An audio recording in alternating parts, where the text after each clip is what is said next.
মাননীয় স্পিকার, আমাকে সুযোগ করে দেওয়ার জন্য আপনাকে অসংখ্য ধন্যবাদ। আমি সর্বপ্রথম মহান আল্লাহ তাআলার শুকরিয়া আদায় করছি। আপনাকে ধন্যবাদ জ্ঞাপন করার পাশাপাশি সারা দেশবাসী এবং বিশেষ করে আমার নির্বাচনী এলাকার সম্মানিত জনগণকে ধন্যবাদ এবং কৃতজ্ঞতা জ্ঞাপন করছি। তারাই আমাকে এবং আমাদেরকে এখানে কথা বলার সুযোগ করে দিয়েছেন তাদের মূল্যবান ভোটের মাধ্যমে। আমি গভীর শ্রদ্ধার সাথে স্মরণ করছি 47, 52, 71, 90 শাপলা চত্বরে সম্মানিত শহীদবৃন্দকে এবং ফ্যাসিস্ট আমলে 15.5 বছর যারা নির্যাতিত হয়ে দুনিয়া থেকে বিদায় নিয়েছেন, লড়াই করেছেন, আহত হয়েছেন, পঙ্গু হয়েছেন, আয়নাগরের বন্দী হয়েছেন, বিভিন্নভাবে যারা নিগৃহীত হয়েছেন, বিশেষভাবে আমি গভীর শ্রদ্ধার সাথে স্মরণ করছি 24 জুলাইয়ে যারা বুক চিতিয়ে লড়াই করে আমাদেরকে আজকের এই সংসদ গঠন করার সুযোগ তৈরি করে দিয়েছেন। তাদের মধ্যে যারা নির্যাতিত হয়ে দুনিয়া থেকে বিদায় নিয়েছেন, মহান রব্বুল আলমিনের দরবারে দোয়া করি আল্লাহ তাদের সকলকে শহীদ হিসাবে কবুল করুন। যারা আহত পঙ্গু হয়েছেন, আল্লাহ তাদেরকে সুস্থতার নিয়ামত দান করুন। আমরা সকলের প্রতি গভীর শ্রদ্ধাশীল, কৃতজ্ঞ, ঋণী। আজকের এই সংসদ গতানুগতিক কোনো সংসদ নয়, এটা 24 রক্তের উপর দাঁড়িয়ে থাকা একটি সংসদ।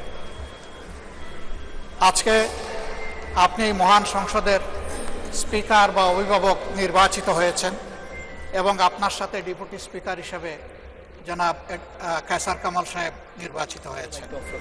আমরা দুইজনকেই অভিনন্দন জানাই।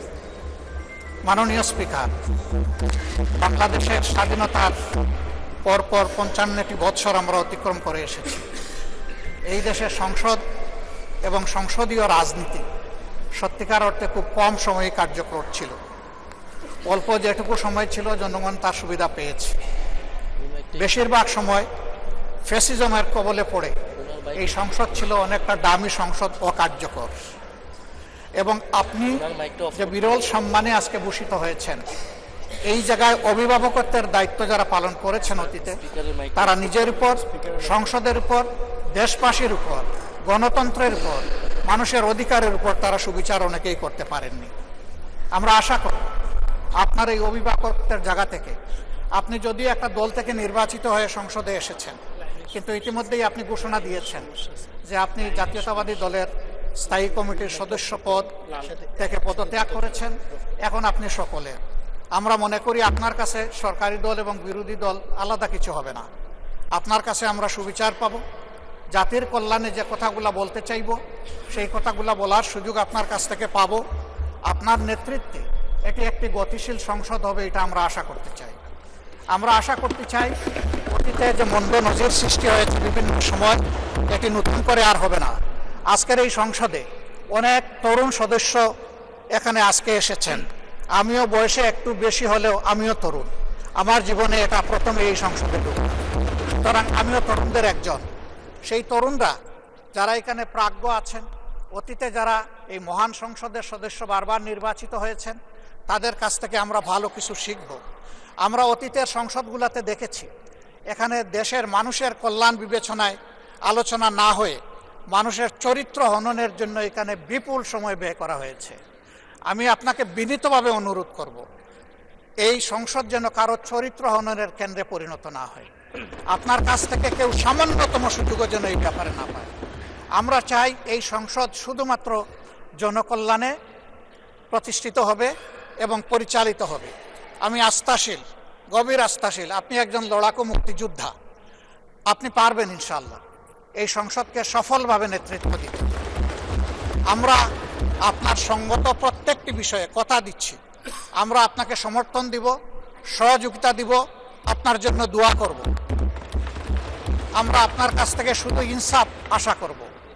আপনি যদি এই সংসদের উপর ইনসাফ করেন, তাহলে 18 কোটি মানুষের উপর ইনসাফ করা হবে। কারণ রাষ্ট্রের গুরুত্বপূর্ণ 3টি অঙ্গের একটি হচ্ছে সবচেয়ে গুরুত্বপূর্ণ অঙ্গ। এই অঙ্গটা যখন সুস্থ সবলভাবে পরিচালিত হবে, বাকি 2টা অঙ্গ সরাসরি সেইভাবেই কাজ করবে। মাননীয় স্পিকার, আবারও বলি, জুলাইয়ের রক্তের উপর দাঁড়িয়ে এই সংসদ, জুলাইয়ের একটা প্রত্যাশা ছিল, একটা মাত্র স্লোগান ছিল, উই ওয়ান্ট জাস্টিস। আমি আবার এটা এখন উচ্চারণ করলাম, উই ওয়ান্ট জাস্টিস।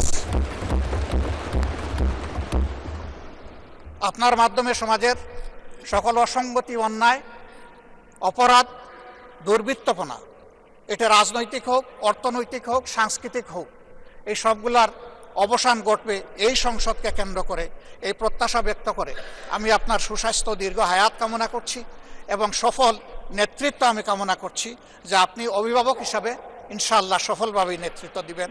আল্লাহ হাফিজ। আসসালামু আলাইকুম রহমতুল্লাহ।